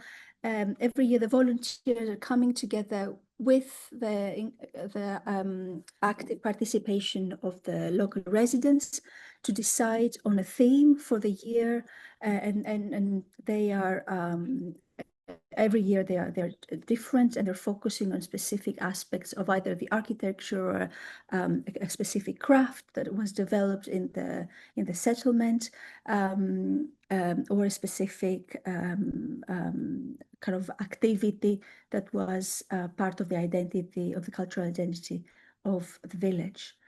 So the first activity that I want to talk about is it happened in 2021. Was my second kind of involvement with the festival as a volunteer, and that was based in the effort to try and activate secondary housing typologies that were made for the agricultural activities that were happening in Marpisa and around Marpisa. This is the typology called Katikia. It is the household where actual agricultural activities and work would happen on an everyday basis, whereas the main, let's say, village house would be used for wintertime and kind of festivities or kind of rest days of the week, if that makes sense. I was invited to develop a workshop that would try to activate the spaces of katikias that are still existing in a kind of a ruinous and abandoned state around the village of Marpisa. And for that, we developed a methodology using oral history methods that have already heard that they're particularly successful and interesting in heritage and community-led activities, where we took interviews of 10 different residents that had experience of living and being part of this kind of daily agricultural work and activity, and have used katikes, this agricultural second kind of house typology in their childhood, and they would bring stories about the day-to-day, everyday life around this typology and the specific routines and spaces that would have to be present to support the kind of the seasonal activities that would provide the food and economical vitality of the household. And you can see here that for this activity, we developed a small mapping that would allow for the people that were participating in the sound walk to be able to navigate through the ruinous state of the existing, let's say, traces of these spaces. Then another very interesting kind of result that came out of this project was a specific lexicon, a vocabulary that came out of the interviews that we had with the residents about specific words that were used to describe particular aspects. Even the word kadikya is a word that is used specifically in Paros. It might have been used in other places as well, but we made it for the first time in Paros. But also kind of other aspects, such as, yalades, a specific type of cow that would be good for milking, that the local people would kind of single out from the rest of the herd. And the process of the soundbook itself would be part of the festival. It would happen during the last weekend of August, and it would be deployed as a group walk where each person would have a set of headphones, and they would have an audio guide that they would follow as a group. And that audio guide was enriched by the testimonies of the different residents that were edited in a way that would create a story about the use of the kadikya and its connection with the central settlement of Marpisa. And this is free and open for everyone to access to. Και του πλούτου της καθημερινής ζωής και μιας γνώσης που χάνεται εάν δεν την κρατήσουμε ενεργά στη μνήμη μας. Καλό περπάτημα. Τώρα πώς αρχίζει. Που λέει ναι, το θυμήθηκα. Αρχοντόγιος παντρεύεται και παίρνει προσφυγούλα μαυρομάτα μου, και παίρνει προσφυγούλα σε κλαίν τα μάτια μου. Κι η πεθέρα σαν τα ακούσε.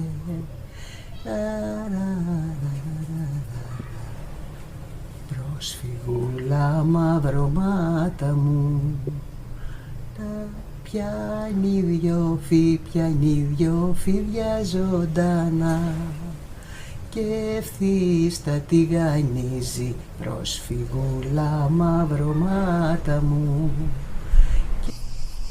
Είπαμε με την Κωνσταντίνα, είχαμε μιλήσει πριν από κάποιο καιρό και λέγαμε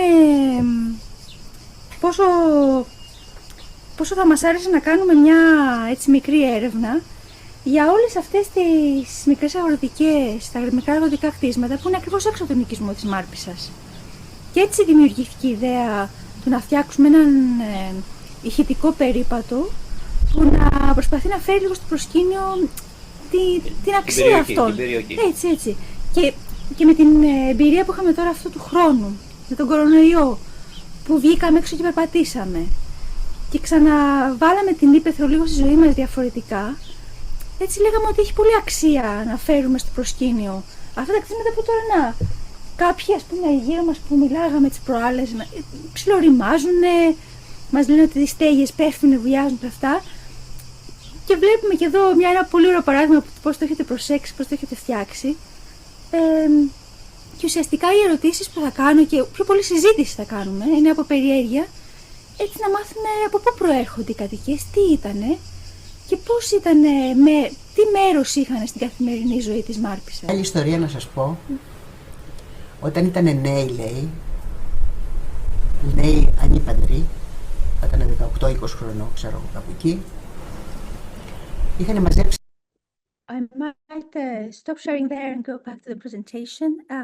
This was in Greek, so I might apologize for the people that were not understanding, but they were describing just the very beginning of a sharing of a song from one of the local residents that she was narrating as something that she would hear her dad sing on top of the donkey when he would start his day, leaving from the central village to go to the agricultural house of Katika to start the day of work. And then I'm going to move on to the next slide, which is kind of fast track into 2025 and a second project that we did about the architecture of the traditional settlement. And that was, again, focusing on the idea of oral histories. And just to say that this kind of research was kind of culminated into the official founding of the Marpisa Oral History Group that is now active in the settlement and is incorporating local residents to capture testimonies of people living about their everyday life and heritage, cultural heritage of the settlements, and create a public archive of these testimonies. But for this workshop, we focused on the abandoned traditional houses in the settlement of Marpisa, where we couldn't have access and they had a specific, let's say, heritage value. These would be houses that were either abandoned by their families and they would stay in a ruinous state, and we wouldn't be able to enter as part of say, a large group of people visiting. So we collaborated with a fantastic non-profit organization called Hermes, the Heritage Management E-Society, who offered amazing 3D scanning and mapping activities. And we kind of collaborated with oral history interviews that we kind of developed into a hybrid navigation that we offer through virtual reality glasses and an audio tour on site during the festival. And so this would be a little bit what the, let's say, the 3D scanning looks like, and one would be able to kind of enter into the spaces and navigate through the different spaces and capture a little bit of the internal, let's say, atmospheres and environments and objects. And for this specific project, we kind of conducted oral history interviews that were based on object questions, if that makes sense, because we had the 3D scanning. So we used this technology to capture stories that would connect a little bit with the virtual reality experience.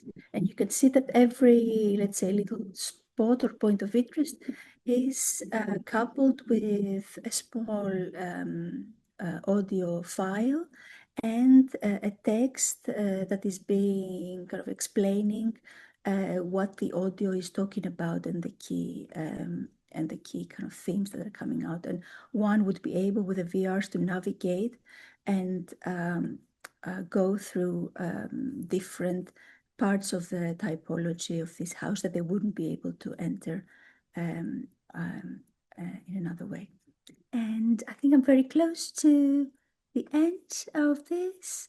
It was a fantastic opportunity for us to be able to share some of the activities and collaborations that we're carrying out as part of this annual festival, the Roots in Marpisa, and also some of the methodological approaches we have used to be able to capture aspects of intangible cultural heritage and tangible and built cultural heritage that is being lost. I'm very happy to have a discussion in more detail later on. Thank you so much.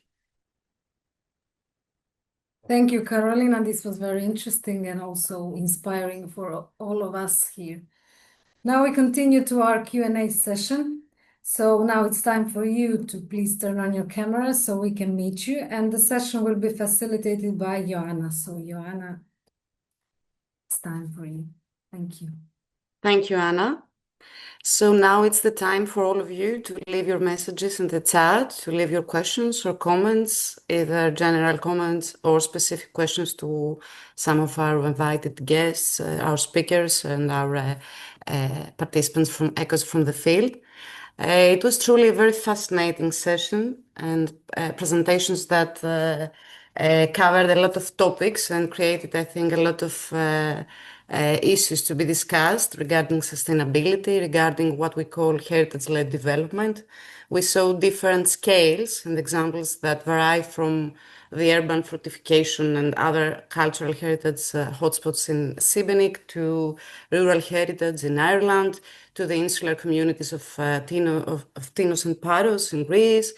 It's really fascinating to see many different working formats that engage with the exploitation of cultural and natural resources in the development of local communities. But it is also quite tricky to understand what sustainability is and for whom. To this perspective, I would like to start this Q&A session by addressing myself a question to regarding Šibenik big restorations project. I would like to ask whether local communities of the city were engaged in the processes of redesigning these big fortification sites. And if so, in what processes? How were they taken into account when these state-driven and very interesting initiatives took place in this period of 10 years? Thank you for the question, Joanna. I must say that, for example, concerning the first project, St. Michael's Fortress, that the public and the community of Šibenik general public was not included in the design of the project. The most, let's say, the only project that the community was more engaged into designing how to look and what to be in future were two projects of Barone and St. John Fortress, which were designed in the association with the local NGO, Juraj Dalmatinac, who are an NGO which is dedicated to the preservation of the cultural heritage. They are not. They were done through different, how to say, participation workshops. But later on, as we took the management of the revitalized fortresses, there were many different initiatives throughout this 10-year period that we engaged our community in deciding about the programming, about, for example, Fortress Friends Club. Membership fees are gathered to and put into different programs of renovation of the portals, historical portals of the houses in the city center, and so on. So participation is something, community participation is something which is growing inside our institution. And maybe it's okay to mention that the NGO, Juraj Dalmatinac, who was in part engaged in the design of the revitalization projects of these two fortresses, their representatives are now part of our board, of our management board. So the representative of the NGOs are constantly, from the beginning, from 2016, because we as an institution were founded from 2016. Previously, we were part of the City Museum, are engaged in our management, following our plans, following all the projects and so on. So that is maybe in short an answer how we treat participatory management in our institution. Mm-hmm. Thank you very much for your answer. Of course, participatory approaches are ever evolving, and we are all, as heritage professionals, understanding now how important it is, either from the design stage or during the implementation and the operation of heritage sites, to be really engaging the public in meaningful ways, especially local communities. And you showed us some very impressive results in terms of numbers, also in terms of economic terms. You presented like an income of 17 million euros, if I remember correctly, during the last decade of operation from all these sites, and it's not an income. It's not an income. It was money spent or gained through for the renovation of the fortresses. For the renovation, yeah, or not only fortresses, but all of these 5 infrastructures. So that is the total that was gained mostly through European Union funding and the local funding, and because we had many other projects which were what we call soft projects, like your project as well, which were capacity building, equipment, programming, and so on, and all together. What we wanted to show is amount of income, amount of money invested in the culture heritage infrastructure, capacity building, equipment, interpretation, and so on. So that is not our income as our gain money, because we are, just to make it clear for the audience. Yes. Yeah, sure. But it's a big number. I agree. Yes, it's a big number. Yeah. That is, yes. Also transform the whole city. I mean, yes. We calculated that if we were relying only on our national and local funding, that it would take 5 decades, at least 5 decades, to do this same amount of interventions. So we couldn't do it without the possibility to gain European Union funding. Understood. Very clear. And it's not only the restoration processes, it is that you developed actual business models around the operation of these heritage sites, different business models. And what is your impression after all this effort and after this 10 years of operations and of all your work? What is the impact you had at the city level, let's say? How do you feel that this has transformed or not the city? And I'm not talking also, of course, about the positive impact, giving access to cultural opportunities, great stuff, but also in terms of other conflicts that might have risen. I mean, Croatia is a very touristic country as well, and also to my experience, in some places it is quite expensive even to visit heritage sites. For example, we should also discuss about this effect of all, revitalization projects. So how do you stand regarding these potential conflicts that might have risen around the revitalization projects? Well, first of all, I must say that what we know about our impact is just a feeling now. But why I'm saying the feeling, because in Croatia there is no tradition of evaluation or how to say, some sort of external assessments of the projects when they are finished.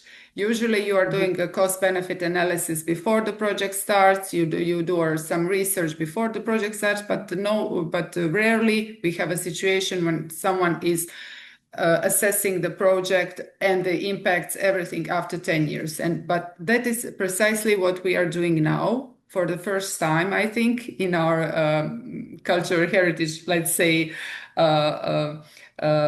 public, that we are doing a study of our socio-economic impact of these projects on our community. And that is also, that study is also part of one of our currently implemented EU projects. And we are doing that in the relation with, in cooperation with the Institute for Development and International Affairs in Zagreb. who they have this special cultural department dealing with cultural policies and so on. And this is the first time even for them that they are doing this type of the study. And currently we were throughout this summer, we were collecting this huge data of 10 years of operations in different fields. We were doing now focus groups, interviews with different groups of our stakeholders, from the general public and our citizens to our partners, space users, our government, and so on. And they are about to produce this first impact study, which is supposed to show the real, where something which is not our feeling that it has a good impact on the city and good branding. About the conflicts. Yes, we are aware, and it is true that I think this type of projects, this type of business models and the impacts of the city always is just inevitable to have these, pros and cons. But the fact is that our region and our city is still the least touristically developed region on the Adriatic coast in Croatia, that we have this smallest number of all of them from Istria to Dubrovnik, about concerning the overnights and the arrivals, that we still do not feel that big negative impact on our everyday life here in terms of conflict of tourism and our regular living, so to say. And that is why we are trying to everything that we are doing now and thinking in terms of our projects, new initiatives, ideas, programs, is that is why we put this subject of sustainability in the center of our operations. But sustainability in the terms that we are making, how to say, we are taking care in the same way of these 3 Ps, not only so the planet, the people, and the profit. That those 3 Ps are sustainability that we need to balance all the time. So concerning about the prices, well, that's something that we wanted to kind of put aside with our Friends Club. So that membership program is a way that to eliminate the problem that is very costly to visit the fortresses and the programs, because that membership fee costs as 1 daily ticket. So 1 daily ticket, 11.5 euros, for example, is something that you pay, and you have the free admission to all of our sites throughout the year, and many of them free, but most of the programs are discounted with that membership. So it's kind of balancing all the time. On the other side, our local government is encouraging us to be as much financial sustainable as we can, and so it's kind of tricky decisions. Yes, and a tricky decision, of course, because you are also working on a very big scale, and I'm repeating it because we have to understand that it is different to address the urban heritage sites rather than the rural ones. We need absolutely, yes. And design tools, but we also need to keep in mind that this very much used term of sustainability has different aspects. It's social sustainability, it's environmental sustainability, but it is also economic sustainability when we are discussing heritage, and we are discussing also about this heritage-led development of communities. Absolutely, yes. Very much, Gorana. It was very insightful to have your impressions on such big projects. And Thank you. one common point of our presentations was also the issue of pedagogy.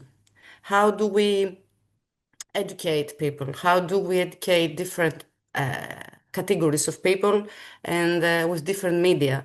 And we saw this very, very nice and very integrated approach of the learner-led and the place-based learning, the learner-led pedagogy and the place-based learning from Barenboim Trust.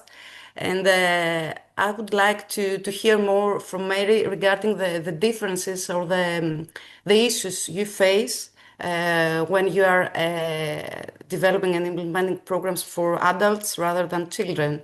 Because I think that we are all, many of the participants of this workshop, we are working in teams that we are involved with educational activities, and we try to tailor and to evolve our pedagogical methodologies, because many of us also are not by profession involved with pedagogy. We might be engineers or masons or architects. So it would be really interesting to hear more about that. Hi. So you're interested in hearing, say, the difference between designing a program for adults and for children? Yes, in short, but more the difference from your experience, what you faced as more the different difficulties you might have faced between these two groups of people. Okay. I think I understand. Yeah. So it is two very different groups. And when we started out the program in 2022, we had the idea that groups, an adult group and a primary school group from the same place would work together. So that they'd maybe do the online workshop separately, but that they come together to do their project. But actually, this wasn't realistic, because first of all, the schools have the classes, they would choose their own project and they didn't want to be told what to do by older members of the community, and vice versa. The older members of the community wanted to do their own project and not be tied into what the primary schools had to do. So we tried the first year and that didn't work. So I suppose when we're working with schools, we are working with 11 and 12-year-olds, and the teacher is kind of between us and the children. So we actually find that we can use a lot of the same online resources that we use for our adult groups. Some of our adult groups they come from lots of different backgrounds, from all over the country, and some of them mightn't be very tech savvy. So this was a problem for us, because we use Zoom, we use breakout rooms for people to discuss issues in their own community, and then we come together, so there's a lot of people talking and asking questions, and it's very interactive, the program. So it is a challenge, I suppose, for working with the adult communities, that the tech. But for most of it, we do find that we can use the same online resources to explore local heritage for both the primary schools and the community groups. So far, it has proven probably more popular with primary schools because it fits in with the curriculum, and it's a nice offer for schools to get these micro grants when money is so hard to come by. Whereas for community groups, they might find that in order to get to 6 to 10 people to commit to 5 evenings, isn't always that easy. We're living in a very busy time, but I suppose for those who have taken the part, they have found it very rewarding. That's great. It sounds very engaging and very joyful. Your activities sound very... Thanks. Yes, we try to make it. I think it is an important aspect to really think of. I mean, Gorana started by saying how they also had to study and research and find out the history of all the heritage sites. You presented how you start with understanding the place and the heritage we're talking about, and the grassroots initiatives in Tinos and Paros also start and do a lot of activities with schools, because you have to start by educating the people whose heritage actually you are engaging with. So it is a very important aspect to really start discussing if there is a future for our past, as some colleague of yours said in a video. And I have also another question for Costandina from Tinos, who presented a very, very interesting initiative that has done a lot of work, and is more what we call a grassroots initiative coming from the local communities and from volunteering actions. And it's everything, every time we discuss about heritage and sustainability and many discussions, it always centers around the issues of identity or brand, of a city brand or a place's identity. So I would like to hear from Costandina as a resident of Tinos and as a representative from Abasada to tell us how she perceives these terms and how they relate to what heritage is actually. Yes, well, thank you for the question. The thing is that we try to, we have a feeling that it's very urgent to do work, and none of us is works with theory. This has to do, what you're asking me has more to do with theory. I studied archaeology, but I left it several years ago. And so we don't really think or act in terms of identity or branding and so on. We just see the landscape being, we see something sad, we have something sad in front of our eyes. The dry stone terraces are, you know, when I moved to Tinos 11 years ago, when you looked at the slope, you could still see angles, what you call 180 degrees angles. You could see the terraces. Now you just see a very smooth curve going all the way from the top of the hill down. So it's you see it collapsing. And so you just, the first thing is that this has to be saved now. It has to be saved, and you just have to find a way to save it. And when you try to, you don't, it's, I think it's going back to the sadness of what you have in front of your eyes. And of course, the thing is that also with dry stone structures, and especially terraces, there's a very important problem in the islands of the Cyclades, water. You have no water. So when a building is constructed on the terraces, you have drilling for water. It's 99 times out of 100. And this depletes the water resources. And now in some cases, we are consuming water that was stored there 1,000 or 2,000 years ago. And so this is more, we have very tangible problems that demand to be addressed.